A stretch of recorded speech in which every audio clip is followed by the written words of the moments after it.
जी महाराज श्री ने नम्र विनंती करूं कि श्रीनाथ जी चरित्र पर आपने सौने आपना वचनामृत थी लाभान्वित करे।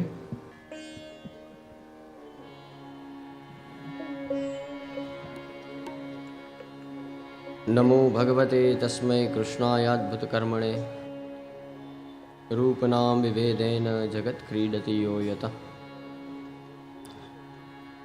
सायं कुञ्जालये स्थासनम् उपविलसत् स्वर्णपात्रं सुद्योतं राजद्यज्ञोपवितं परितनुवसनं गौरमं भोजवक्त्रं प्राणानायम्य नासापुटनिहितकरं कर्णराजद्विमुक्तं वन्देर्ध्योन्मिलिताक्षं मृगमदतिलकं विठ्ठलेशं सुकेशं श्रीमदाचार्यचरणं शरणं सर्वदेहिनां समस्तदोषदहनं मस्तके राजिताम्।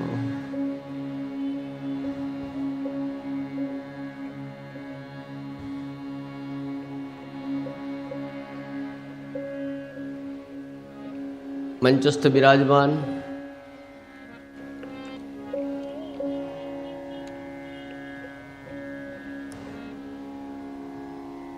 આપણને સૌને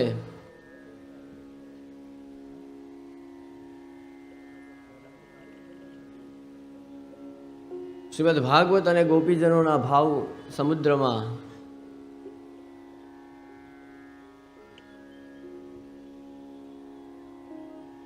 જે ચાર દિવસથી ડૂબાડી રહ્યા છે, આનંદ કરાવી રહ્યા છે એવા આદરણીય શ્રી દ્વારકેશલાલજી, શ્રી વલ્લભના અગાધ અનંત મહાત્મ્યને આપની મધુર વાણીથી આપણને સૌને રસપાન કરાવી રહ્યા છે એવા આદરણીય શ્રી જયવલ્લભલાલજી,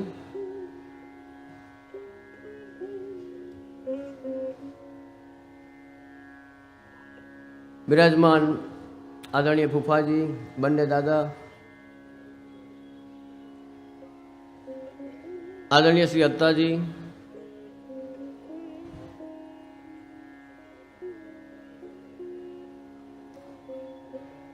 અને આ ઉત્સવના સત્સંગનો ચોથો દિવસ પણ આમ ઉત્સવનો 5મો દિવસ.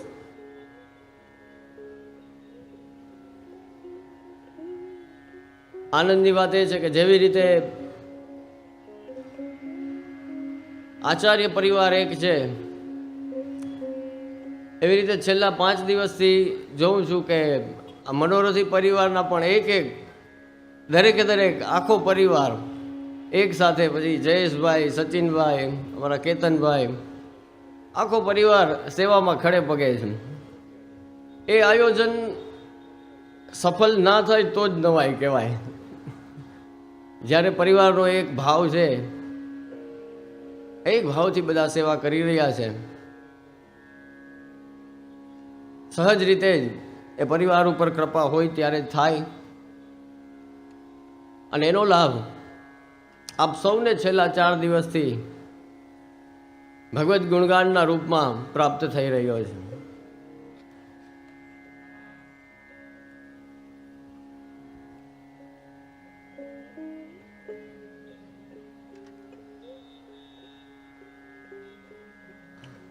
આ સમગ્ર આયોજનમાં જો દરેક બાળકોને જો કોઈ સમસ્યા નડી હોય તો એ એક માત્ર સમયની નડી છે. અને સમયનો આદર આપણને સૌએ રાખવો જ પડે, કારણ કે આપણા બધાના આયુષ્ય છે. એટલે જેનું આયુષ્ય નક્કી છે એને કેલેન્ડરની જરૂર પડે, તારીખિયાની જરૂર પડે અને ઘડિયાળની જરૂર પડે.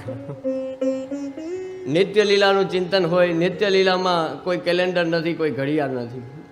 ત્યારે તો પ્રભુ કે હિંડોળા કરો તો હિંડોળા થાય, ને પ્રભુ કે મારે ગોચારણ કરવા પધારવું તો ગોચારણ થાય. અને થોડી વાર પછી એમ કે હવે રાસ કરો તો શરદ પૂનમ હાજર થઈ જાય, ચંદ્ર ને બધું ગોઠવાઈ જાય. એ નિત્ય લીલા છે. ત્યાં કોઈ એવી કોઈ સિસ્ટમ નથી કોઈ. હા, એ બધું ફોલો કોને કરવું પડે? આપણે કરવું પડે. ભૂતલ ઉપર કરવું પડે. ભૂતલ ઉપર તો શું, બ્રહ્માજીનું કેલેન્ડર છે. આપણે ત્યાં એ બધા કલ્પો કહે છે ને, એ બ્રહ્માજીની તારીખો જ છે. બ્રહ્માનો દિવસ જરા બહુ મોટો છે અને આપણા દિવસ રાત બહુ નાના છે. પણ સમયને તો બ્રહ્માજીથી માંડી અને દરેકે દરેક આદર આપવો પડે. શ્રીનાથજી ચરિત્રમાં આજે કથા થોડી ઝડપથી આગળ વધારીએ, કારણ કે આવતીકાલે તો આપણે અંતિમ ચરણમાં સત્સંગના વિરામનો દિવસ છે. પણ જેટલું પણ થઈ શકે ભગવત કૃપાથી એ યથામતી પ્રયાસ કરી આપ. ગઈકાલે જોયું આપણે કે શ્રીનાથજીએ પૂરણમલને આજ્ઞા કરી, સાથે સાથે એક હીરામણી કરીને કડિયા હતા. જુઓ, શ્રીજી બાબા પોતે જ પોતાના જે ભક્તો છે, જે સેવકો છે, એને આપ સામેથી આજ્ઞા કરે છે. એ આવ્યા શ્રી મહાપ્રભુજીને મળે છે. શ્રી મહાપ્રભુજી આજ્ઞા કરે છે કે મંદિર કેવું બને એનો નકશો તૈયાર કરો. ત્યારે બહુ એક વિલક્ષણ પ્રસંગ થાય છે કે જ્યારે જ્યારે પણ નકશો બનાવવામાં આવે છે ત્યારે એ નકશો બનાવનાર પોતે ધજા કે કલશ કાંઈ બનાવતા નથી, પણ શ્રી મહાપ્રભુજીની સન્મુખ જ્યારે જ્યારે પણ ધરે છે ત્યારે ત્યારે ઓટોમેટિક એમાં એ મંદિરની ઉપર કલશ થઈ જાય છે, ધજા થઈ જાય છે. શ્રી મહાપ્રભુજી આજ્ઞા કરે છે કે અરે આ કેવો નકશો બનાવ્યો, અમારા પ્રભુ આવા મંદિરમાં ના બિરાજે, એ તો નંદાલયમાં બિરાજે, નંદરાયજીનું ઘર હોય એમાં બિરાજે. ફરી પાછો નકશો બને છે, ફરી પાછું એ જ થાય છે, ધજા કલશ આવી જાય છે. આવું 3 વખત થયું. પછી આચાર્યશ્રી આપ પોતે આજ્ઞા કરે છે કે હવે તો શ્રીનાથજીની ઈચ્છા જ આ દેવાલયની રીત મુજબ બિરાજવાની છે. એટલે આપણે ત્યાં બીજા જે કોઈ ભગવત સ્વરૂપો ગોસ્વામી બાળકોને ત્યાં બિરાજે છે ત્યાં ધજાજી કે કલશ કે નથી, પણ એકમાત્ર શ્રીનાથજીનું મંદિર એવું છે કે ત્યાં 7 ધજા બિરાજે છે, સાથે બાળકના ભાવથી બિરાજે છે. શ્રીનાથજી છે સાથે બાળકોના ઠાકોરજી છે, સાથે બાળકોના પરિવારના ઠાકોરજી છે. શ્રીનાથજી બધાના છે.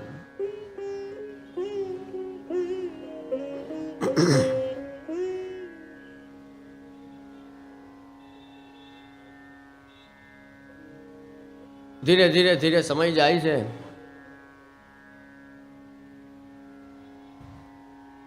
આ શ્રીનાથજી ચરિત્રની મૂળ વાર્તા પણ શ્રી હરિરાય મહાપ્રભુએ લખી છે. શ્રીનાથજીની પ્રાગટ્ય વાર્તા, એમાં 20 વર્ષનો ગાળો આપ લખે છે કે 20 વર્ષ સુધી એ મંદિરનું નિર્માણ કાર્ય ચાલુ રહ્યું.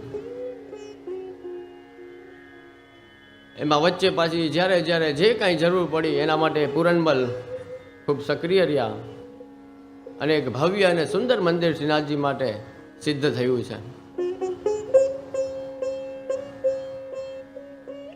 એ દરમિયાન શ્રી ગોપીનાથજી શ્રી ગુસાઈજીના પ્રાગટ્ય થયા છે. કુંભનદાસજી સુરદાસજી તો આપના શરણે હતા જ. એ સિવાય કૃષ્ણદાસ અને પરમાનંદ દાસ આપના શરણે આવે છે.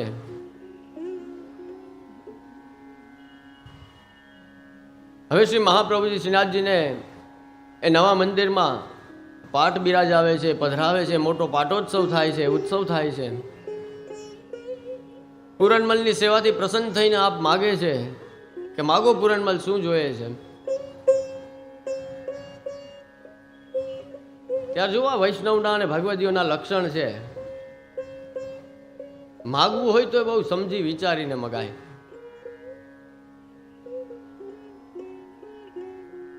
માંગતા આવડવું જોઈએ. ક્યારે કેવું માંગવું ને એ આવડવું જોઈએ. એ આવડતનો વિષય છે. ઠાકોરજી કે હું આખો આવી જવા તારા માટે તૈયાર છું ને આપણે કહીએ છીએ ના, મારે તો આ જોઈએ છે, તમારું કામ નથી. આપણું કામ એવું છે, આપણે એક બીજું લિસ્ટ રાખ્યું છે એ કે ઠાકોરજી સિવાયનું બીજું ઘણું માગીએ છીએ.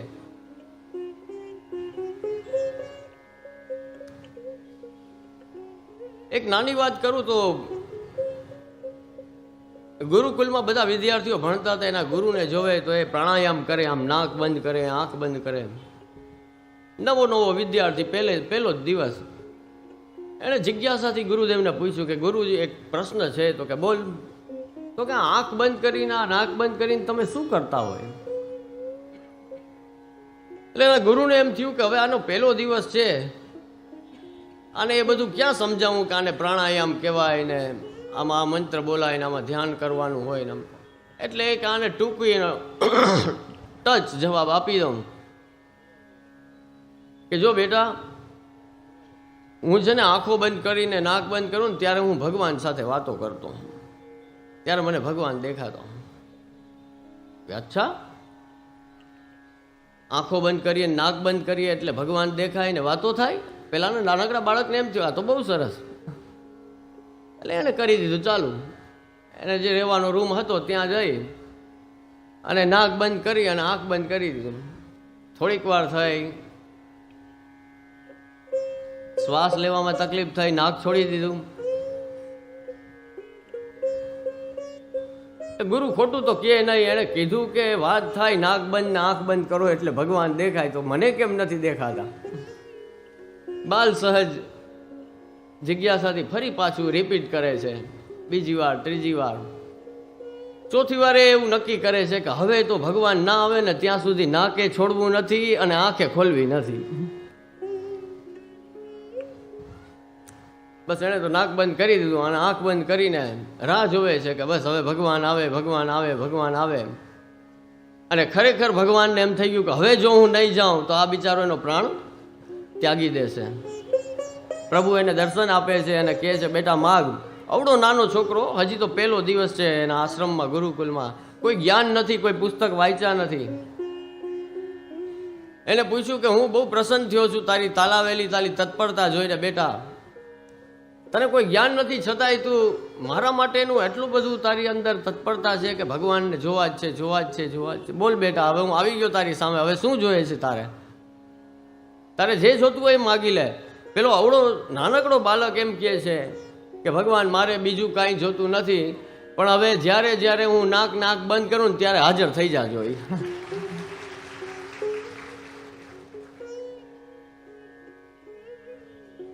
અહીંયા શ્રી મહાપ્રભુજીનો સ્પર્શ થયેલા, કૃપા થયેલા ભગવતી પૂરણમલ છે. જુઓ, એમણે કેવું સુંદર માગ્યું કે પ્રભુ મારો મનોરથ તો એ છે, મારે હવે બીજું કાંઈ જોતું નથી. આપ જો મારી સેવાથી પ્રસન્ન થયા હોય તો મારે શ્રીનાથજીને સ્પર્શ કરવો છે. અરગજા અને ચંદન મારા પોતાના હાથેથી શ્રીજીના શ્રીઅંગમાં સમર્પવું છે. અને શ્રી મહાપ્રભુજીની કૃપાથી એનો મનોરથ પૂર્ણ થાય છે, એને સેવા પ્રાપ્ત થાય છે, એને પરમ આનંદની અનુભૂતિ થાય છે કે શ્રી મહાપ્રભુજી સિવાય આવો મનોરથ કોઈ દુનિયામાં મારો પૂરો કરી શકે નહીં. આ સામર્થ્ય તો મારા શ્રી વલ્લભ જેવા ગુરુનું છે.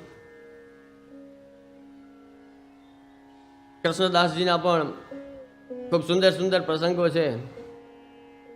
પૂર્વમાં જ પૂજ્યશ્રી આજ્ઞા કરી કે આપે અપરાધ કર્યો છતાં પણ શ્રી ગુસાઈજી આપના ઉપર પ્રસન્ન થયા. ઘણાને છે ને પેલી મનોદશા જ ખબર નહીં એવી હોય કે મેન્ટાલિટી એવી હોય નહીં કે આખું સફેદ વસ્ત્ર ના દેખાય, એમાં વચ્ચે એક ડાઘ હોય ને એ દેખાય કે એક ડાઘો છે. પહેલા આખું આ ધોરું છે એ જો ને એ નહીં દેખાય, આખું સફેદ છે એ નહીં દેખાય. એનો સ્વભાવ એવો થઈ ગયો છે કે એમાં એક ડાઘો લાગે છે.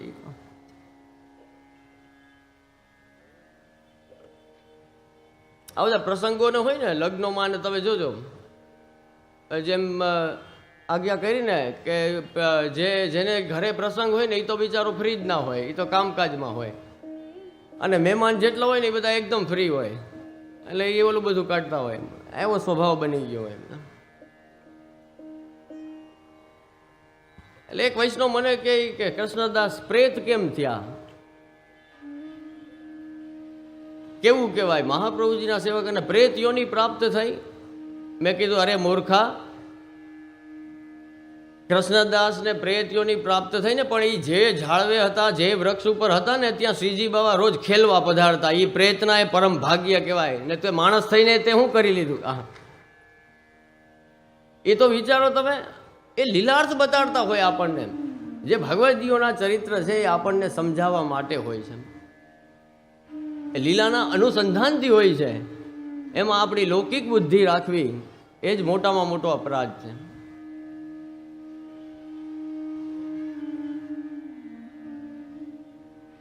કૃષ્ણદાસની સેવા ન જોઈ અને આટલા પ્રસંગો ના જોયા, આટલી કૃપા શ્રી મહાપ્રભુજી ગુસાઈજીની એના ઉપર છે એ ના જોઈ, અને બસ એને એક જ દેખાય.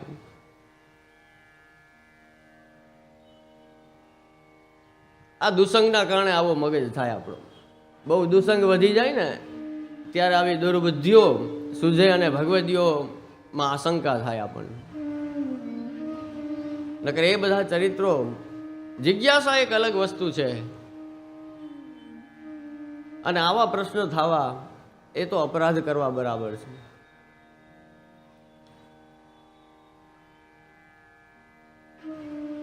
સુંદર રીતે શ્રીનાથજીનો ક્રમ ગોઠવાયો છે. આપના વિદ્યાગુરુ માધવાનંદજીએ મનોરથ કર્યો હતો કે મારે સેવાનો અવસર જોઈએ છે. એટલે રામદાસ ચૌહાણને એકાંતિક સેવામાં વધારે ભાવ હતો, એટલે એમને સ્થાને હવે માધવાનંદજીને સેવાનો ક્રમ સોંપ્યો છે. એ અને બીજા એમના બંગાળી સેવકો દ્વારા હવે શ્રીનાથજીની સેવા એ મોટા મંદિરમાં થઈ રહી છે. શ્રીજી બાબા એક દિવસ શ્રી મહાપ્રભુજીને પ્રસન્ન થઈને આજ્ઞા કરે છે કે આપના દ્વારા મને એક ગાયની ભેટ આપો. શ્રી મહાપ્રભુજી પોતાની પાસે રાખેલી સોનાની એક વીંટી ત્યાંના વ્રજવાસીઓને આપે છે કે આને આપો, આને આપી અને બીજી એક સરસ મજાની ગાય શ્રીનાથજી માટે પધરાઈ આવો. પેલા વ્રજવાસી કહે છે કે પ્રભુ આટલું બધું હજારો ગાય બિરાજે છે, અમે એમને એમ લઈ આવીએ, આપે આ સોનાની વીંટી આપવાની પણ જરૂર નથી. ત્યારે શ્રી મહાપ્રભુજી આજ્ઞા કરે છે કે નહીં, શ્રીજીએ મને આજ્ઞા કરી છે કે મારે તો તમારા દ્વારા જ એ ગાય જોઈએ છે, એટલે હું આ વીંટી આપું છું અને તમે ગાય પધરાવીને આવો. સુંદર મજાની ગાય પધરાવીને આવ્યા છે. અને શ્રી મહાપ્રભુજીનું અનુકરણ પછી કેટલાય બધા વૈષ્ણવો અને વ્રજવાસીઓ કરે છે, અને શ્રીનાથજીની ગૌશાળામાં 2,000 3,000 ગાયો થઈ જાય છે. સમય આગળ વધતો જાય છે. શ્રી મહાપ્રભુજીને સ્વધામ પધારવાની આજ્ઞા થાય છે.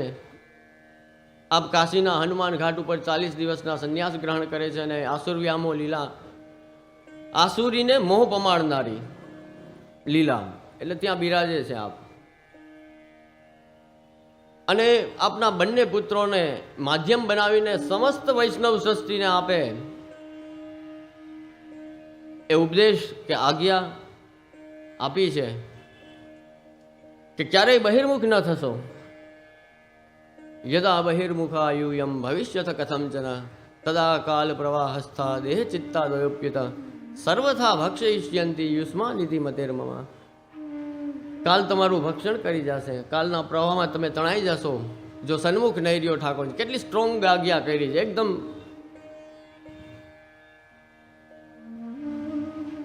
પણ આટલી સ્ટ્રોંગ આજ્ઞા છે ને છતાંય ત્યાં શ્રીનાથજી બાબા ગોવર્ધન ધરણ છે એ આપણો જ પક્ષ લે છે. ત્યાં એ શ્રીનાથજી પ્રગટ થયા છે. પ્રસંગમાં આગળ આવે છે કે ગોવર્ધન ધરણ સાક્ષાત ત્યાં આવિર્ભાવ થયો છે, પ્રાદુર્ભાવ થયો છે આપનો. અને ત્યાં આપ આજ્ઞા કરે છે કે મયી ચેદસ્તિ વિશ્વાસઃ શ્રી ગોપીજન વલ્લભે તદા કૃતાર્થોહમ શોચિન્યો ન કરહિચિત.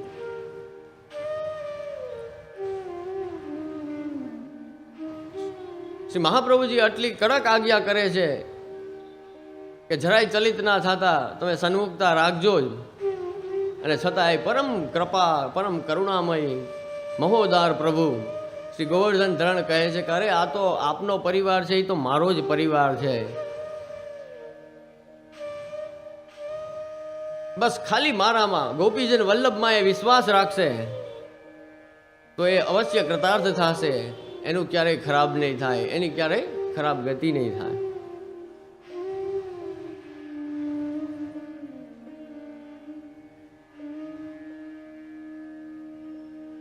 મહાપ્રભુજી બહુ સ્પષ્ટ આચાર્ય છે. આપ એક પંચશ્લોકી આપનો ગ્રંથ છે, બહુ સુંદર આજ્ઞા એમાં આપ કરે છે કે જેને બીજ દ્રઢ થઈ ગયું છે, એટલે કે જેને દ્રઢ બીજ વાળો કોને કહેવાય તો કે સંસારમાં એને બહુ રસ નથી, સંસારમાં બહુ અનુરાગ નથી, પણ ઠાકોરજીમાં અનુરાગ છે. તેવા દ્રઢ બીજવાળા માટે આપ આજ્ઞા કરે છે કે ગ્રહમ સર્વાત મના ત્યાજ્યમ, કે અગર ભગવાન જોઈએ છે, નક્કી છે, નિશ્ચય છે કે ભગવાન જોઈએ છે, તો પછી ઘર છોડી દો. આ પહેલી આજ્ઞા, ગ્રહમ સર્વાત મના ત્યાજ્યમ, કે જો અગર તમારે ભગવાન જોતા હોય તો ઘર છોડી દો. પછી આગળના પદમાં જ આપ કૃપા વિચારે છે કે તચ્ચે ત્યક્તુમ ન શક્ય તે, કે જો એ શક્ય નથી, અત્યારે કાંઈ બધા એવા દ્રઢ બીજવાળા છે નહીં, બધાને કાંઈ દુનિયામાં રસ રંગ ઉડી નથી ગયા, બરોબર ને? બધાને બધા રાગ છે જ ને, બધી રીતના રંગ રાગ બધામાં આપણે રહીચા પૈચા રહીએ છીએ. તો શું કરવું?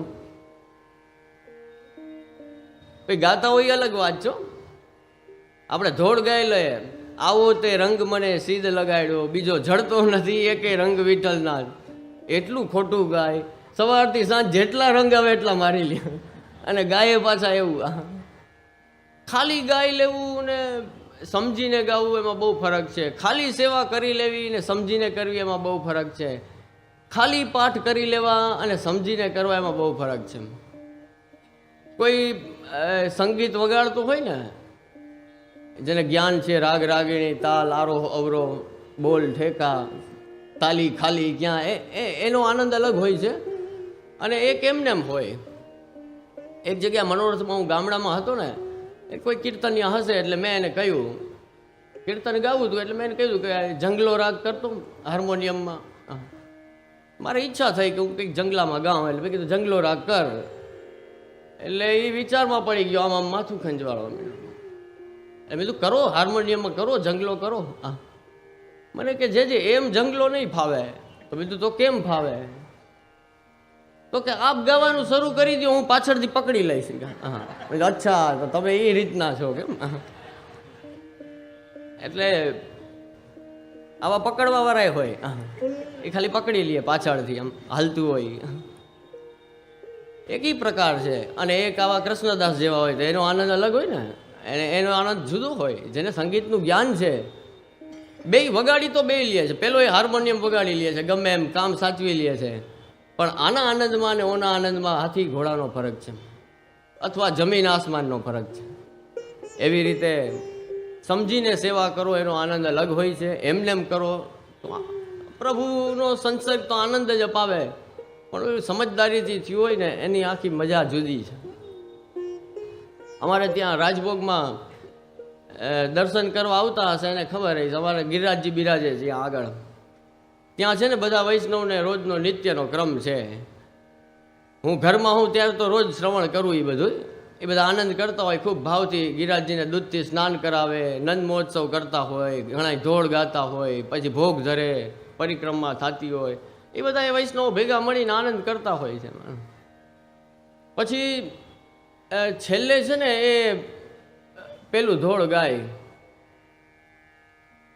કાન રસિયો રૂપાળો રંગ રેલ રે, ઘેર જાવું ગમતું નથી. આ એનું રોજનું ધોળ. હા, એટલે રોજ ગાય, જે આવતા હશે એને ખબર જ હશે. હા, કાન રસિયો રૂપાળો રંગ રેલ રે, ઘેર જાવું ગમતું નથી. આ ધોળ રોજ એ ગાય એ બધા વૈષ્ણવ.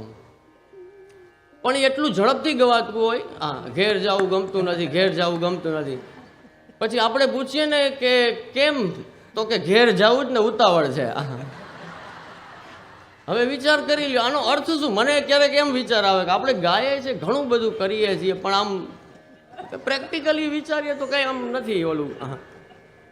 એને ઘેર જવાની જ ઉતાવળ છે. હવે નિયમ છે કે છેલ્લું આ ગાવાનું, ઘેર જવું ગમતું નથી, એટલે જલ્દી જલ્દી ગાઈને વયા જાય. એટલે મનથી કાંઈ હોય, અંદર કાંઈ હોય, થાતું કાંઈક હોય, આવું બધું આવી લીલા બધી ચાલતી હોય. આપણે શ્રી મહાપ્રભુજી ગોસાઈજીના કૃપા માર્ગમાં છીએ એટલે કંઈ વાંધો નથી.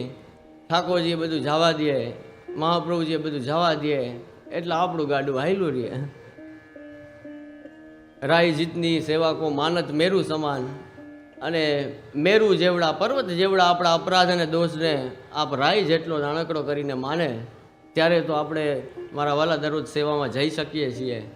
નહીં તો એવી ક્યાં કોઈ લાયકાત છે કે આપણા લૌકિક દેહથી, લૌકિક બુદ્ધિથી, લૌકિક મનથી, લૌકિક વિચારો મનમાં રાખીને પણ અલૌકિક એવા કૃષ્ણની સેવામાં આપણે પ્રવૃત્ત થાય છીએ. જો કૃપા કોઈની હોય તો શ્રી ગુસાઈજીની છે. ગુસાઈજી આપ એવા પરમ કૃપાલુ છે કે જીવનું લૌકિક પણ જવા દે છે. ગોપાલદાસજી કહે છે ને, જેને શ્રી વિઠ્ઠલનાથ વિચારે રે તેને પ્રગટ પદાર્થ ચારે રે, ઉપરાંત ભજન ફલ આપે રે. એ ગજબની વાત છે. એવા કૃપાળુ શ્રી વિઠ્ઠલનાથજી હવે શ્રીનાથજીની સેવાનો કારભાર સંભાળે છે, વ્યવસ્થાઓ સંભાળે છે. આપે શું વ્યવસ્થિત બધું કર્યું છે. રાગ ભોગ અને શૃંગારને સેવામાં વિનિયોગ કરાવ્યો છે કે આજનો માણસ આ રાગ ભોગ અને શૃંગાર પાછળ ગાંડો થયો છે, તો એ જ રાગ ભોગ અને શૃંગારને શ્રીનાથજીની સેવામાં પ્રયોજી દઈએ. અને શ્રી આચાર્ય ચરણની પણ પંચશ્લોકીમાં એ જ આજ્ઞા છે કે ગ્રહમ સર્વાત્મના ત્યાજ્યમ તચ્ચેત ત્યક્તુમ ન શક્યતે. તો શું કરવું પછી? તો કે કૃષ્ણાર્થમ તત્ પ્રયોજિત કૃષ્ણ અનર્થસ્ય મોચકા. કે જો તમે ઘર છોડી શકતા નથી, પરિવાર છોડી શકતા નથી, નોકરી ધંધો વ્યવસાય છોડી શકતા નથી, આ ગામ છોડી શકતા નથી, સંસાર છોડી શકતા નથી, એ બધુંય રાખવું પડે છે, તો શું કરવું? તો કે તમારો જે સંસાર છે, જે ઘર છે, જે પરિવાર છે, એમાં બીજું કાંઈ છોડવાની જરૂર નથી. એમાં ખાલી કૃષ્ણને પધરાવી દો એટલે તમારો સંસાર પણ અલૌકિક બની જશે, જીવન પણ અલૌકિક બની જશે, ઘર પણ અલૌકિક બની જશે. કૃષ્ણને આપણી સાથે પધરાવાના છે, કંઈ છોડવાનું નથી. શ્રી ગુસાઈજીએ રાગ ભૂખ શિંગારને સેવામાં વિનિયોગ કરાવીને ભગવત સુખ તો 100% વિચાર્યું જ છે. પ્રભુને લાડ લડાવવામાં ગુસાઈજીએ કાંઈ બાકી નથી રાખ્યું, એમ કહો તો ચાલે. આપની તો એટલી સાવધાની હતી કે એક દિવસ ખાલી એક શાકમાં સળી આવી ગઈ ને, પાતરમાં જે દૂનામાં સળી હોય છે ને, એવી એક સળી આવી ગઈ ને, તો આપ એમ કહે છે ગિરધરજીને કે મારા ધોતી ઉપરનો ભગવા રંગાવો. આ આટલી મોટી ગ્રહસ્થી, આટલા બાળકો, આ વહુજી, આ પરિવાર, આટલી સંપત્તિ, આ બધું કામનું શું જો ઠાકોરજીનું સુખ સચવાતું ના હોય તો? જો ઠાકોરજીને આરોગવામાં પરિશ્રમ પડ્યો તો મારે આવી ગ્રહસ્થીનું કાંઈ કામ નથી, આવી ધન સંપત્તિનું કાંઈ કામ નથી, આવા સંસારનું કોઈ કામ નથી. હું સંન્યાસ લઉં છું, મારા વસ્ત્રોને ભગવા રંગો જાઓ, એવી આજ્ઞા કરી. બધા વિચારમાં પડી ગયા કે અરે શ્રી ગોસાઈજી આવી આજ્ઞા કરી સંન્યાસ લેવાની. અને એ સમાચાર નવનીત પ્રિયાજીને મળે છે. આપના સેવ્ય સ્વરૂપ શ્રી નવનીત પ્રિયાજીને સમાચાર મળે છે કે ગુસાઈજી તો સંન્યાસ લેવાના છે. જુઓ, આવું પુષ્ટિમાર્ગ સિવાય મારા વાલા ક્યાંય નહીં થાય, જગતના કોઈ ધર્મમાં તમને આવા દર્શન નહીં થાય કે ગુસાઈજીએ સંન્યાસ લેવાનું નક્કી કર્યું, નિશ્ચય કર્યો કે મારે સંન્યાસ લેવું છે, ભગવત સુખ સચવાતું નથી. એ સમાચાર નવનીત પ્રિયાજીને મળે છે. અને નવનીત પ્રિયાજી પોતાની ટોપી અને જગુલી પણ આપે છે કે જો ગુસાઈજીના ધોતી ઉપરના તમે કેસરી ને ભગવા રંગતા હોય તો આ મારી ટોપી ને જગુલી, મારો વાઘો છે ને, એ ભગવા રંગી નાખો, મારે સંન્યાસ લેવો છે. ગુસાઈજીની સાથે હું પણ સંન્યાસ લઉં છું. વિચાર કરો, અહીંયા તો ભગવાન પોતે સંન્યાસ લેવા તૈયાર થઈ જાય એવા ભગવાન. આવું માર્ગ દુર્લભ છે. આપણને કદર એટલે નથી કે બેઠા બેઠા મળી ગયું છે. હું તો ઘણી વાર કહેતો હોઉં છું કે આ દુનિયામાં છે ને લાયકાત વગર ન નોકરી મળે ન છોકરી મળે, બેમાંથી કાંઈ મળે? દીકરીનો બાપ હોય ને એ બધું તપાસ કરે હો કે આ ભાઈ કેવા છે ને શું છે, પછી દીકરી આપે. કોઈ એમને એમ લગ્ન ના કરાવી દે. નોકરી વાળો એ પૂછે કેટલું ભણેલો છે ને, શું અનુભવ છે ને, શું તારામાં આવડત છે, પછી આપે. અહીંયા તો સહજ રીતે એમને મા બાપ વૈષ્ણવ હતા એટલે સમજતો તો નતો સમજતો, જઈને ઊભો રહી ગયો ને બ્રહ્મસમન લેવાઈ ગયું. ને અમારા તો હવે બે જ કામ રહ્યા જ વધારે, બ્રહ્મસમન દેવાનું અને માલા પેરામણીમાં હાજરી દેવાની. આ વધારે પડતા બે જ કામ થઈ ગયા તમારા. હા, સૌરાષ્ટ્રમાં તો વિશેષ. ખરેખર બ્રહ્મસંબંધ શું છે તો કે પુષ્ટિ માર્ગમાં પ્રવેશ કરીએ ને, સેવા માર્ગમાં પ્રવેશ કરવો છે, એની દીક્ષા બ્રહ્મસંબંધ આત્મનિવેદન છે કે હવે તમને સેવાના અધિકારી થાવ. એકથી પ્રારંભ થાય છે. અને માલા પેરામણી શા માટે કરીએ છીએ તો કે લૌકિક રીતે જ્યારે દેહ છૂટી જાય અને આ જીવન આપણે સેવા, સ્મરણ, સત્સંગ સમર્પિત જીવન કર્યું હોય તો યથા અધિકાર ઠાકોરજી પોતાના ચરણારવિંદમાં એમની સેવામાં ક્યાંક સ્થાન આપે એનો આપણે ઉત્સવ મનાવીએ છીએ. આજે ખાસ સમજવાનું એ છે કે માલા પેરામણી કરવાથી ગતિ થાય છે કે સદગતિ થાય અમારા વડીલોની એટલે માલા પેરામણી કરવી છે એમ નથી. પણ સદગતિ પુષ્ટિ માર્ગમાં છે, મહાપ્રભુજી ગુસાઈજી ગુરુ છે એટલે થઈ જ ગઈ છે ઠાકોરજીના ચરણારવિંદમાં ગતિ એની. એ વિશ્વાસનો આ મનોરથ છે. એ વિશ્વાસ આપણને સૌને પુષ્ટિ માર્ગીય તરીકે છે એટલે માટે આપણે માલા પેરામણીનો ઉત્સવ કરીએ છીએ, મોટો મનોરથ કરીએ છીએ, એટલે થાય છે. હવે એક છે શરૂઆતનો છેડો, એક માલા પેરામણી એટલે દેહ છૂટી જાય ત્યારનો ક્રમ, બરોબર, એ આ બાજુનો છોડ છે. હવે જે વૈષ્ણવી જીવન છે ને એ આ બંનેની વચ્ચેનું જ છે, એ જ ખરેખર જીવવાનું છે. એની બદલે આ બેને મહત્વ આપીએ. ના હો, મારો દીકરો બ્રહ્મસંબંધ વગર રહી ના જવો જોઈએ. હા, અરે પણ તારો દીકરો પછી સેવા કરશે એ વિચારતા નથી આપણે કે કઈ કર્તવ્ય. પેલા તો પૂછતા વૈષ્ણવો બધા, પેલા તો આપણે તમે વાર્તાજી વાંચો ને તો ખ્યાલ આવે કે બ્રહ્મસંબંધની દીક્ષા લઈને હવે પૂછીએ કે જે હે કૃપાનાથ, હવે મારું કર્તવ્ય શું છે, મારે શું કરવાનું છે. અત્યારે તો બ્રહ્મસંબંધ અમે દઈએ ને પછી એવો ભાગી જાય કે પાછું દેખાય જ નહીં, 5-10 વર્ષે ક્યાંક હાથમાં આવે પાછું. હા, એવી સ્થિતિમાં આપણે જીવીએ છીએ.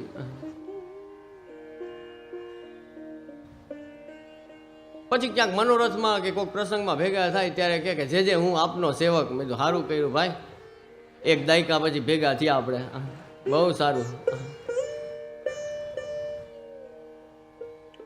એવા તો જાત જાતના અનુભવ હોય. એક જગ્યાએ હું બ્રહ્મસંબંધ દેતો હતો ને, આ જો સમજનું બધું, એ સત્સંગ ના હોય, સમજ ના હોય ત્યાં કેવા થાય બધા. બધા નામ બ્રહ્મસંબંધ દેતો હોય ત્યારે આપણે તુલસીજી હાથમાં તુલસી દળ રખાવીએ ને તો આમ લાઈનમાં બધા ઊભા હતા, બધાને દેવાતા હતા તુલસી. તો તુલસી દળ દીધું, એક બેન આગળ ઊભા હતા, એ ખાઈ ગઈ સીધી, બોલો. હા, અરે હું ત્યાં ઊભો, મેં કીધું આના હાથ ખસા કરાવો. અરે મેં કીધું બેન, જીવનમાં બધું કાંઈ જી આવે ખાઈ ના જવાય બધું. હા, કંઈક હાથમાં રાખવાનું હોય, પાછું એ દેવાનું હોય. આવી હાલત છે આપણી મારા વાલા. આમાં શું કરવું બધું, આમાં વાતું બધી ઊંચી ઊંચી કરીએ જ આપણે.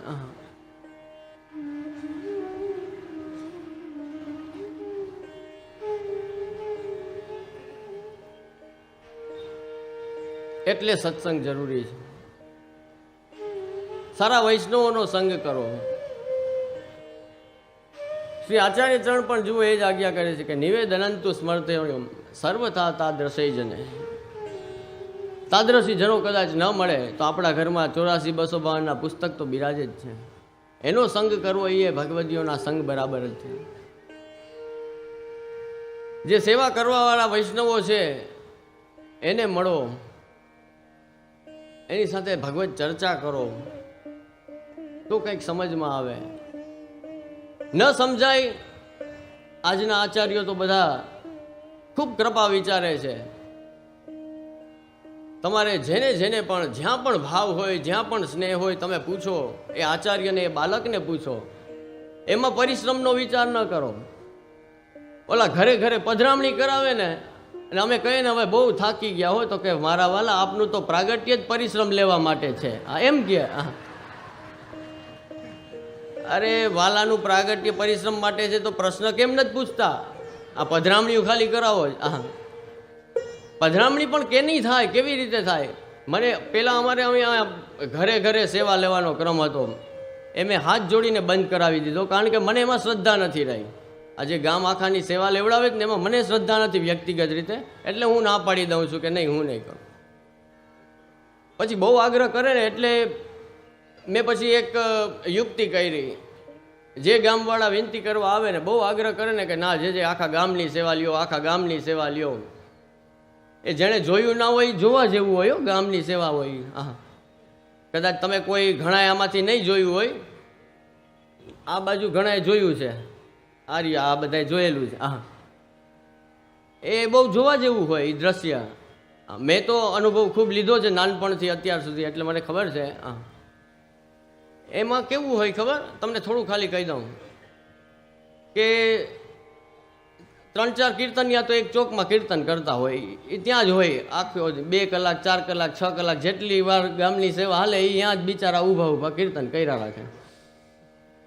હવે સૌથી આગળ ખુરશીને આસનવાળો દોડે, એની પાછળ મહારાજશ્રી દોડતા હોય, એની પાછળ મિશ્રીવાળો, એની પાછળ આરતીવાળો, આવી રીતની સ્થિતિ. કારણ કે 600 ઘર લેવાના, 500 ઘર લેવાના, કોક ગામમાં 800 ઘર હોય, એ પૂરા ક્યારે થાય? દોડવું જ પડે ને. એક ઘરમાં પગલા થયા, ભાગો બીજા ઘરમાં, ત્રીજા ઘરમાં, ચોથા ઘરમાં, પાંચમા ઘરમાં. હા, ને ઓલા આખા ફળિયામાં 4 ઘરમાં પધરામણી હોય ને બીજા 2 વૈષ્ણવ ના હોય ને તો એમ કે ના ના અમારું ખરાબ દેખાય, અહીંયા મહારાજ શ્રી તો આવા જ જોઈએ. હા, પધરામણી શા માટે કરાવી જોઈએ? હું પછી એમ કહું કે જેના ઘરે ઠાકોરજી કેટલા ઘરે બિરાજે, તો કે 17 ઘરે. મેં બસ તો 17 ઘર પાકા, 18મું નહીં. તો કે તો જે આપણે સેવાનું રહેવા દઈએ, પછી તો અમારા ગામમાં ડખો થઈ જાય. હા, બહુ સરસ. મેં કહું તો રહેવા જ દો. એના કરતાં 2 કલાક 3 કલાક પ્રવચન કરાવો બાળકોના, એમાં સમય અપાવો, તો કંઈક સમજવા મળશે, કંઈક જ્ઞાન આવે, કંઈક સમજ આવે, કંઈક. આ ખાલી પધરામણીમાં સાચું બોલો, તમને અંદર ખાને એવી જ ભાવના છે ને કે મહારાજ શ્રી પધાર્યા તો અમે સુખી રહે, એટલે જ બધાય પગલાં કરાવે. અને ખરેખર તમારી જો એ આ ચરણસ્પર્શમાં એ જ ભાવના હોય. હા, ચરણસ્પર્શ બધાય કરે. આપણે ત્યાં શાસ્ત્રમાં એવું કહ્યું છે કે ચરણસ્પર્શ કરવા કોઈ આવે ને, માતા પિતાને, ગુરુને, વડીલને, કોઈ પણ, ત્યારે તમારા હૃદયમાં જો કોઈ પણ પ્રકારની ભાવના ન હોય અને તમે આમ ચરણસ્પર્શ કરો છો, કે સાદી ભાષામાં તમે શું કે પગે લાગો મોટાઓને, હા, તો શું થાય? તો કે તમે તમારું એક પુણ્ય અમારા પગમાં મૂકતા જાઓ છો ને તમારું પાપ અમારા પગમાં મૂકતા જાઓ છો ને અમારું પુણ્ય તમે ખેંચીને લઈ જાઓ છો. આ નોર્મલી આ થાય છે. જો કોઈ પણ ભાવના તમને ના હોય, ઘણાને એમ થતું હોય કે મહારાજશ્રીને તો કેવું સરસ બેઠા બેઠા ચણપસ દીધે રાખે બધાને. હા, અરે મારા વાલા અઘરું છે, આ સહેલું નથી. તમે સંધ્યાના જલ લઈ જાઓ ને તમે. અમારા તાજજીનો એક પ્રસંગ યાદ આવે, આપશ્રી એકવાર બીમાર પડ્યા, એટલે કોઈએ કીધું કે લે મહારાજશ્રીએ બીમાર પડે? એટલે અમારા તાજજી કે તારા કર્યા જ ભોગવીએ તમારા બધાના કર્યા. આ તમે ચણપસ કરી જાઓ ને સંધ્યાના જલ લઈ જાઓ ને ભોજપત્ર લઈ જાઓ ને, હા, કેટલું લઈ જાઓ. આ બધું સહેલું નથી, આના માટે બલ જોઈએ. આ તો મહાપ્રભુજી ગુસાઈજીની કૃપાથી થાય છે.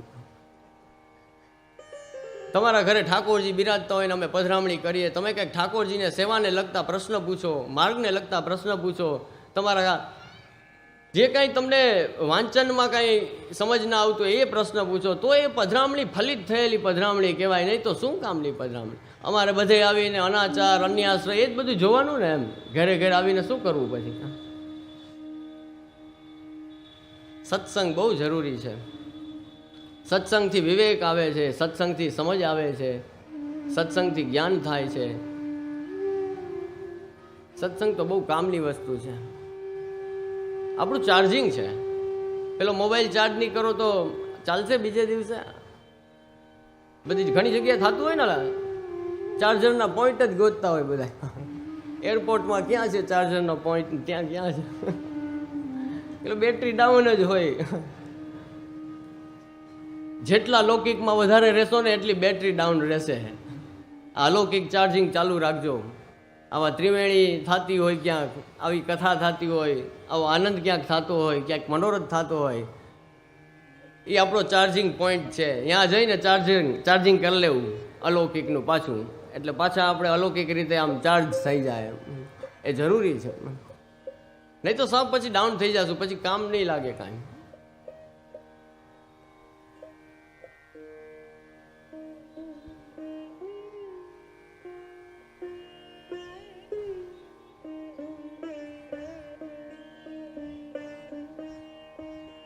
આ સત્સંગ મળતો રહે ને તો એ તમને હૃદયમાં એક દિવસ એવો ભાવ જાગે કે હવે હું ઠાકોરજી પધરાવું. સત્સંગ તો બધું કરશે, બધું કામ સત્સંગથી થાય. પણ એ દરરોજ ચાલુ રહેવું જોઈએ, નિત્ય સત્સંગ રહેવો જોઈએ.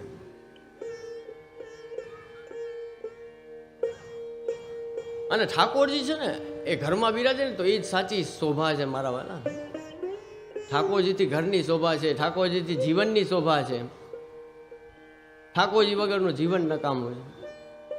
જો આપણા વિચારમાં ઠાકોરજી નથી, આ ગોપીજનોની આપણે ગોપી ગીત વાંચીએ, કથા સાંભળીએ છીએ ને, તો ભાઈ ગોપીજનોનું રૂટીન તો જુઓ. એના કેન્દ્ર સ્થાનમાં કૃષ્ણ હતા. એ સવારે ઉઠતા હતા ને તો કૃષ્ણ માટે ઉઠતા હતા, સવારે નાતા હતા તો કૃષ્ણ માટે, તૈયાર થતા હતા તો કૃષ્ણ માટે, એ પેલો વલોણું કરતા હતા તો કૃષ્ણ માટે, કૃષ્ણના વિચાર સાથે જોઈને બધું કૃષ્ણ માટે, ને આખા ક્રિયાકલાપો બધા કૃષ્ણ માટે હતા. એમના કેન્દ્રમાં કૃષ્ણ હતા. આપણા જીવનમાં છે એવું કામ? ઠાકોરજી પધરાવો ત્યારે જ કેન્દ્રમાં કૃષ્ણ આવે, ત્યારે જ ઠાકોરજી કેન્દ્રમાં આવે ને બધું આખા દિવસનું રૂટીન છે એ ઠાકોરજી સાથે જોડાય. ઠાકોરજી વગર ક્યાંથી આવે? એક મહાપ્રભુજીના સેવક હતા રામાનંદ પંડિત. આમ જલેબી જોઈને સુંદર તો શ્રીજી બાબા યાદ આવ્યા કે મારા શ્રીજીને લાયક જલેબી છે, એમને અરોગાવું. વૈષ્ણવ હોય ને ક્યાંક સારું ફૂલ જોવે, નવા આંબાની સિઝન આવે, આમની સિઝન, ત્યારે નવા આંબા થાય તો આપણને સીધા પ્રભુ યાદ આવે ને કે હવે તો મારા પ્રભુને અરોગાવીએ આપણે. સારું ફ્રૂટ જોઈએ, સારું શાક જોઈએ, સારું ફૂલ જોઈએ, કાંઈ પણ સારી વસ્તુ, ઉત્તમ વસ્તુ દેખાય એટલે જેના ઘરે ઠાકોરજી બિરાજે છે તરત ઠાકોરજીને લાયક છે એમ યાદ કરીને આપણે લઈ લઈએ છીએ. અને હવે વિચારો કે ઠાકોરજી જો ના બિરાજતા હોય તો ઘરવાળી યાદ આવે ફૂલ જોઈને સીધું, એના માટે લઈ જાઉં તો રાજી થઈ જાય. પછી તો લૌકિક જ છે મારા વાલા. જીવનની શોભા ઠાકોરજીથી છે, વિચારોની શોભા ઠાકોરજીથી છે, આપણા ઘરની શોભા ઠાકોરજીથી છે, પરિવારની શોભા ઠાકોરજીથી છે. અર્જુન એકલો હતો ને, લૂંટાઈ ગયો, ઠાકોરજી સાથે હતો તો જીતે, બધે જીત વિજય જ હતું એનો. અર્જુન એકલો જતો હતો નિસ્તેજ, એમ એને પાછો એ હારેલો આવ્યો ને, પેલો કાબે અર્જુન લૂંટ્યો, ઓલા લૂંટી ગયા બધા અર્જુન જેવા મહારથીને, અને એ પાછો આવ્યો ને તો કોઈ ઓળખી શકતા નહોતા, એવો નિસ્તેજ ચહેરો અર્જુનનો થઈ ગયો હતો. કારણ કે ભગવાન સાથે નહોતા, એની બધી શક્તિ હણાઈ ગઈ હતી, એનું તેજ હણાઈ ગયું હતું. અર્જુન નહોતો રહ્યો. એનો જે પાવર હતો એ કેનો હતો? ભગવાનનો પાવર હતો. ભગવાન સાથે હતા તો અર્જુનમાં પાવર છે. એમ આપણી સાથે મારા વાલા જો ભગવાન હશે, જો ઠાકોરજી આપણા વિચારમાં હશે, આપણા ઘરમાં, આપણા પરિવારમાં બિરાજતા હશે, આપણા જીવનમાં હશે, તો આપણી અંદર પણ એક અલગ પાવર હશે, એક અલગ તેજ હશે. ઠાકોરજી તે શોભા છે. નહીં તો તમે કદાચ લૌકિકમાં ગમે એટલા આગળ વધી જાશો, ઠાકોરજી વગર શું કામનું? એક હાઈટ ઉપર પહોંચીને તમને અફસોસ જ થશે, પસ્તાવો જ થશે કે અરે જીવનમાં બધું આવી ગયું પણ ભક્તિ ના આવી, ધર્મ ના આવ્યું, ઠાકોરજી નથી. પધરામણી કરાવે તો અમને બંગલો બતાડો, આટલો જ 4 માળનો બંગલો હોય જોરદાર, કે જે આ મોટા દીકરાનો રૂમ અહીંયા પગલાં કરો, આ નાના દીકરા, વચલા દીકરાનો રૂમ અહીંયા પગલાં કરો, આ નાના છોકરાનો રૂમ એટલા અહીંયા પગલાં કરો, બધે પગલાં કરાવે. પછી અમે પૂછીએ કે ઠાકોરજીનો રૂમ ક્યાં? તો કે એ હજી નથી કર્યો. આવી સ્થિતિ છે. શું કામનો બંગલો? ધોઈને પીવો. ઠાકોરજી વગરના બંગલા શું કામના? એ સંપત્તિ શું કામની? કદાચ ઠાકોરજી આટલી આપી છે, એમાં ઠાકોરજી બિરાજે તો એ શોભા છે ઘરની, તો એ ક્યારેક વ્રજ બને, નંદાલય બને.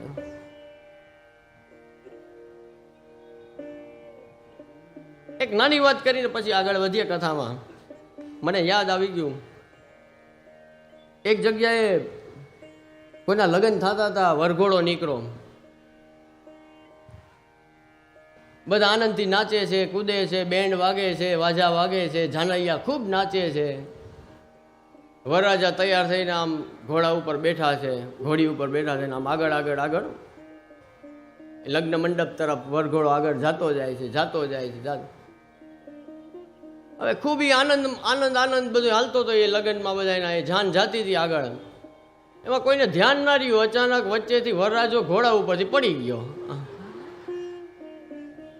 હવે જાનૈયા એવા કે નાચવામાં ગુલતાન, નાચે જાય નાચે જાય નાચે જાય, કાંઈ જોતા જ નથી, કાંઈ જોતા જ નથી.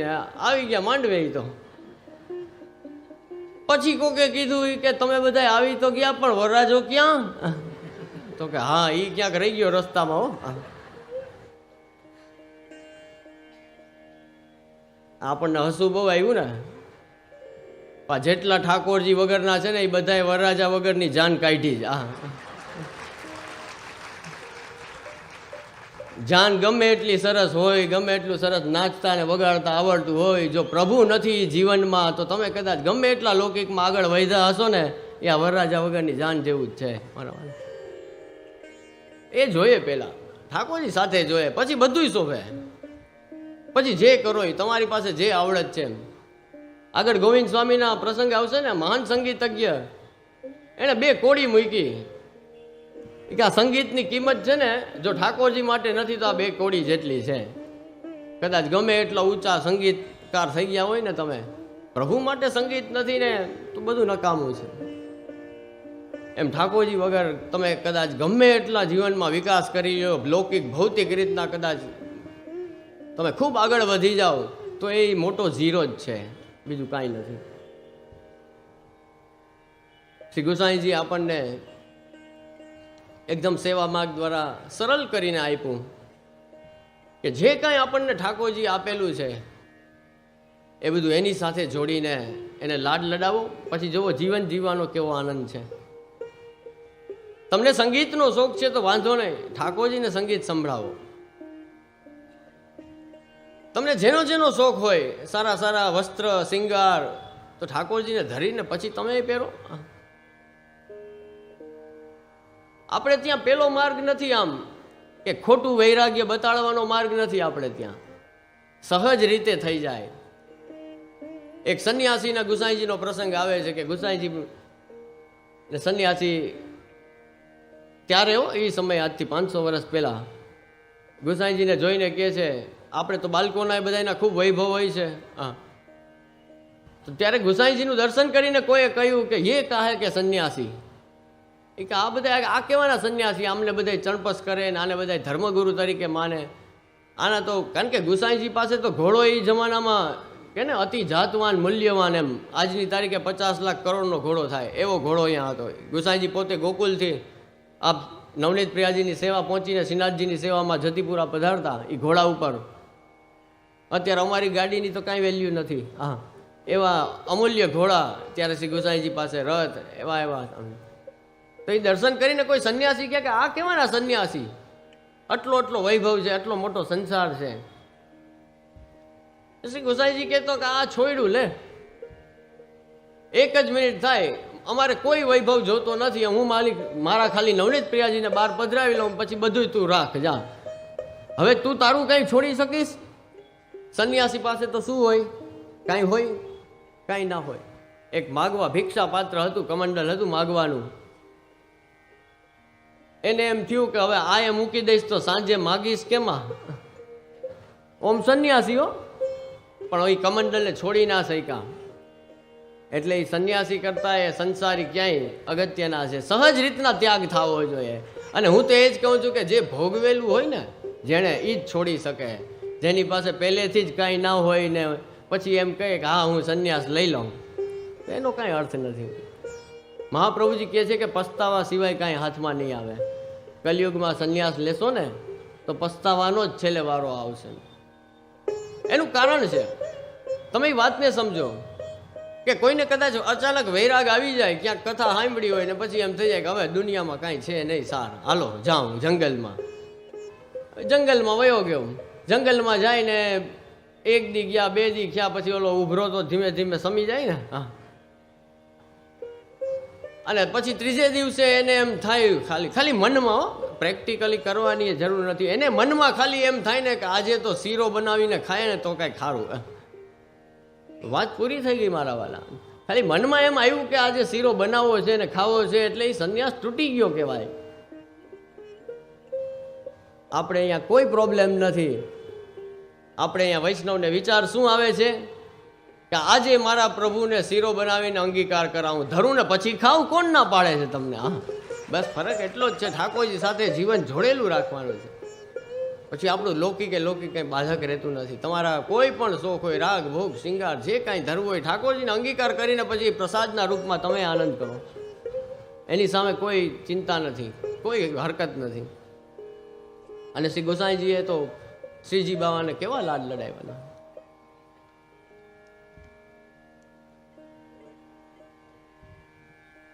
એક એક સેવામાં શ્રીજી બાવાના સુખનો વિચાર શ્રી ગુસાઈજી કરે છે. એક હરિરાય મહાપ્રભુનું સુંદર કીર્તન યાદ આવે છે મને અત્યારે, કે પ્રેમ હોય ને, પ્રેમ અગર દુનિયામાં, તો આ લૌકિક પ્રેમમાં તો મારા વાલા કાંઈ વાતમાં માલ નથી. શું કહું તમને, આપણા લૌકિક પ્રેમ તો બહુ તકલાદી હોય છે.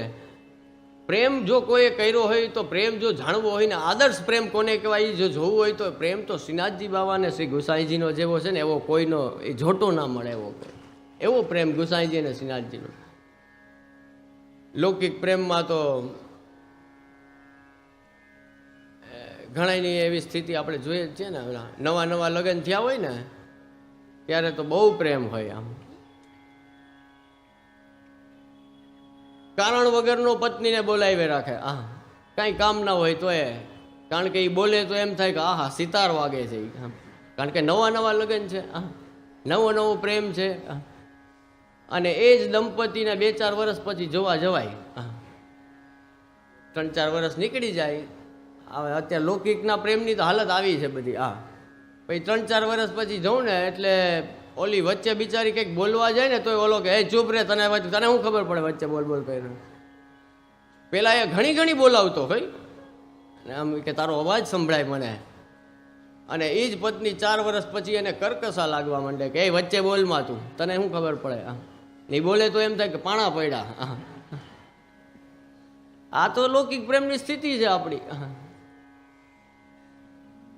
પેલા તો 2 દોસ્તાના બનતું એવું મિત્ર નો આમ ભેટી પડે ને આપણને એમ થાય કે ઓહો આ બેન ભાઈઓને ના બને એવું તો આ 2 જણાને બને છે. ને 2-4 વર્ષ પછી જોવો તો 2 કોર્ટમાં કેસ હાલતો હોય, બાંધતા હોય. એવું લૌકિકમાં બધું આવું હોઈ શકે. અલૌકિક પ્રેમમાં વધારો જ હોય, વૃદ્ધિ જ હોય, વધતો જ જાય, એમાં ઘટાડો ના હોય ક્યારે.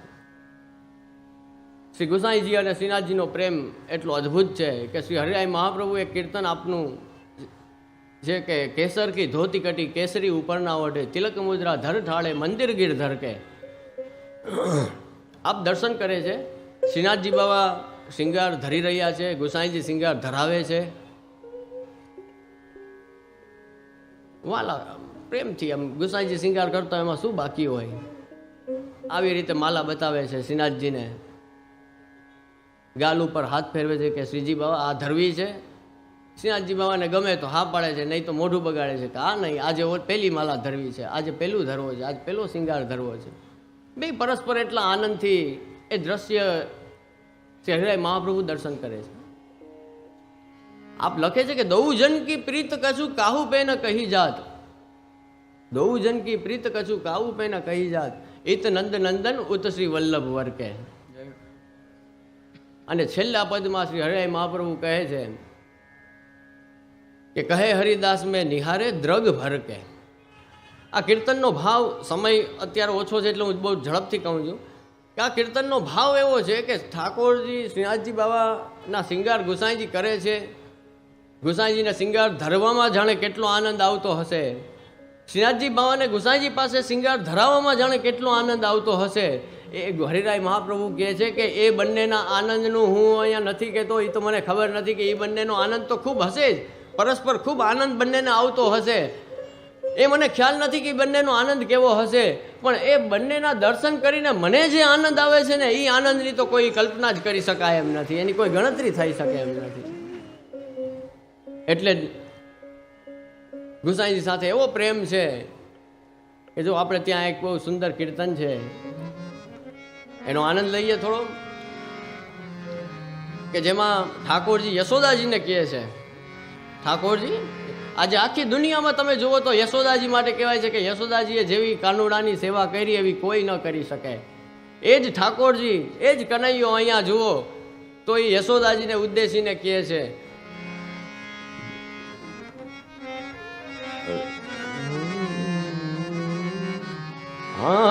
ભોગ શિંગાર યશોદા મૈયા શ્રી વિઠ્ઠલનાથ કે હાથ કો ભાર.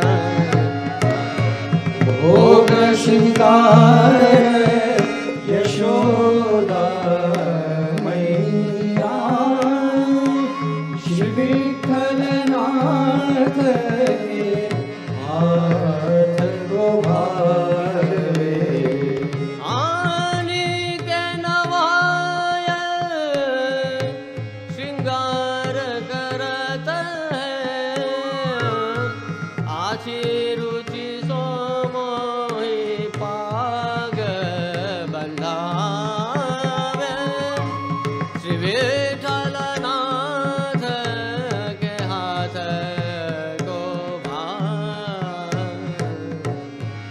ભોગ શૃંગાર યશોદા મૈયા શ્રી વિઠ્ઠલનાથ કે હાથ ગોભાવે હવે ખાસ સાંભળવા જેવું આગળ કહે છે યાતે સદા હી ઉહાઈ રહત હો તું ડર માખન દૂધ છિપાય यात सदा हो उहाई रहत हो तू डर मान दूध छिपावे ઠાકોરજી યશોદાજીને કહે છે કે દૂધ ને માખણ ને દહીં ને તું તો મારાથી બધું છુપાવી દે છે, મારે જોતું હોય તો. યશોદાજી બધું સંભાળે ને કે ઠાકોરજી હમણાં બગાડી નાખશે, હમણાં આરોગી જશે, હમણાં ફેંકી દેશે, ગ્વાલ બાલ ને વાટી દેશે. તું ડર માખણ દૂધ છીપાવે અને યાતે સદા ઉહાઈ રહત. ઉહાઈ રહત એટલે વિઠ્ઠલનાથજીના ઘરમાં, ગુસાઈજીના ઘરમાં ઠાકોરજી કે એટલે હું સદા અહીંયા રહું છું. કારણ કે વિઠ્ઠલનાથજી તો એવા છે કે હું એકવાર દૂધ માગું, એક વસ્તુ માગું તો એ 10 કરીને મને આપે છે. એ કેટલું એટલા વિઠ્ઠલનાથજીના આધીન થયેલા છે પ્રભુ.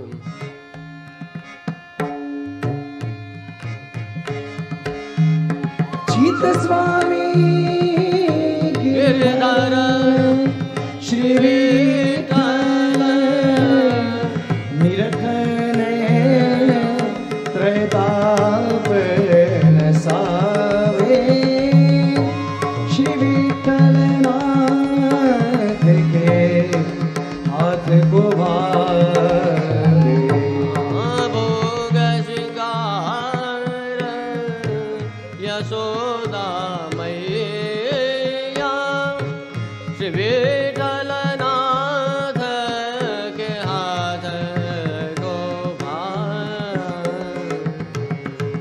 भोग श्रृंगार यशोदा मैया श्री विठ्ठलनाथ के हाथ गोभावे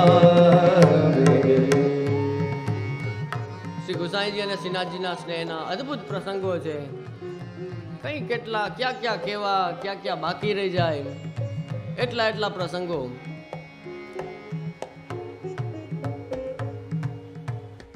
એકવાર શ્રી ગુસાઈજીને કોઈ સાથે શ્રીનાથજી સંદેશો મોકલાવે છે કે શ્રીનાથજી શ્યામ ઢાક પર બિરાજે છે, દાવ ભૈયા સાથે ખેલે છે, ગ્વાલ મંડલી સાથે ખેલે છે અને આપને સુધા લાગી છે, આપ દહીં ભાત પધરાવીને, છાક પધરાવીને ત્યાં પધારો.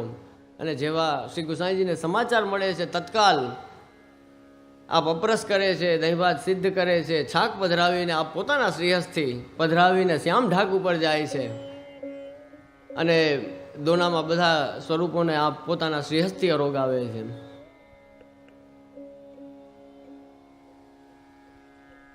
અદ્ભુત અદ્ભુત પ્રસંગો કે જેનું દર્શન કરીએ તો હૃદય ભરાય આવે, જેનું દર્શન કરીએ તો હૃદયમાં આનંદ થઈ જાય.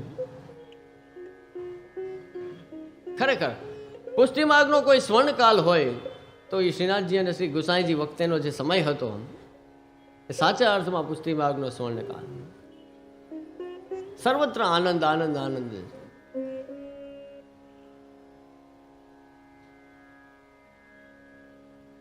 એક એવી વિશેષતા કહેવાય શ્રી ગુસાઈજીની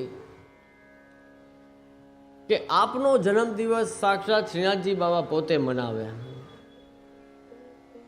શ્રી ગુસાઈજી પોતે આપ તો બિરાજતા પણ નહોતા અને શ્રીનાથજી બાબાએ મુખિયાજીને આજ્ઞા કરી કે આજે કાકાજીનો જન્મદિવસ છે, મનાવવાનો છે. અને જુઓ એ પણ કેટલું આનંદની વાત છે કે શ્રીનાથજી બાબા ગુસાઈજીને કાકાજી કહેતા. કારણ શું કે બધાય બાળકો ગુસાઈજીને કાકાજી કહે ને એટલે શ્રીનાથજી બાબા પોતે પણ કાકાજી કહેતા. અને ગુસાઈજીનું શ્રીનાથજીમાં વાત્સલ્ય એવું હતું. એકવાર શ્રીજી બાબા મોડે સુધી પોઢાડી રાખ્યા. સવાર પડી ગયું, ગુસાઈજી પધાર્યા કે હજી જગાવ્યા નથી શ્રીનાથજીને. મુખિયાજીને પૂછ્યું તો કે ચાચાજીએ ના પાડી છે કે આજ પરિશ્રમ બહુ છે શ્રીજીને, એટલે જગાડવા નથી, મોડા જગાડ. તો ત્યાં શ્રી ગુસાઈજી શું આજ્ઞા કરે છે ખબર? કે શ્રીનાથજી તો બાલક છે, બાલકને બહુ મોડે સુધી સુવા દે ને તો એની બુદ્ધિનો વિકાસ ન થાય, તમારે તો સમયસર જ જગાડવાના. શ્રીનાથજીની બુદ્ધિનો વિકાસ વિચારો. એ કેટલો દ્રઢ વાત્સલ્ય, કેટલું દ્રઢ વાત્સલ્ય ભાવ હશે શ્રીનાથજીનું, ગુસાઈજીનું શ્રીનાથજીમાં, કે આપ એમ આજ્ઞા કરે છે અને આપ કાકાજી કહીને બોલાવે. મુખિયાજીને કહે છે કે આજ કાકાજીનો ઉત્સવ આપણે મનાવો છે. હકીકતમાં શ્રીનાથજીને શ્રી ગુસાઈજીનો ઉત્સવ પ્રસિદ્ધ કરવો હતો. આપને પોતાને ગુસાઈજીને ઈચ્છા નથી કે મારો જન્મદિવસ પ્રસિદ્ધ થાય, પણ શ્રીનાથજી બાબા એવું ઈચ્છતા હતા કે શ્રી ગુસાઈજીનો જન્મદિવસ પ્રસિદ્ધ થાય. અને કેવો પ્રસિદ્ધ થયો? મુખિયાજીને આજ્ઞા કરી કાં તો કાકાજીનો ઉત્સવ છે, મનાવો છે આપણે જન્મદિવસ, તો કે સામગ્રી કઈ કરવી? તો કે જલેબી કરો, કારણ કે જલેબી રસરૂપ છે અને કાકાજી પણ રસરૂપ છે. એના સ્વરૂપ જેવી જલેબી અરોગાવો. અને ટોપલાના ટોપલા ભરીને શ્રીજી બાબાને જલેબી ત્યારે અરોગાવવામાં આવી છે. શ્રી ગુસાઈજી જ્યારે ગોકુલથી પધાર્યા છે, આપ આવીને રાજભોગ સરાવીને જોવે છે તો જલેબીના ટોકરાના ટોકરા છે. આપ સામેથી પૂછે છે કે આજે એવો કાંઈ ઉત્સવ ખરો કે આટલી બધી સામગ્રી શ્રીનાથજીને અરોગાવી, આટલી બધી જલેબી કે અરોગાવી? ત્યારે મુખિયાજીએ કહ્યું કે કૃપાનાથ, શ્રીનાથજીએ ખુદે આપનો જન્મદિવસ મનાવવાની આજ્ઞા કરી એટલે આ જલેબી અરોગાવી છે, બધી આ ટોકરાના ટોકરા ભરીને અરોગાવી છે.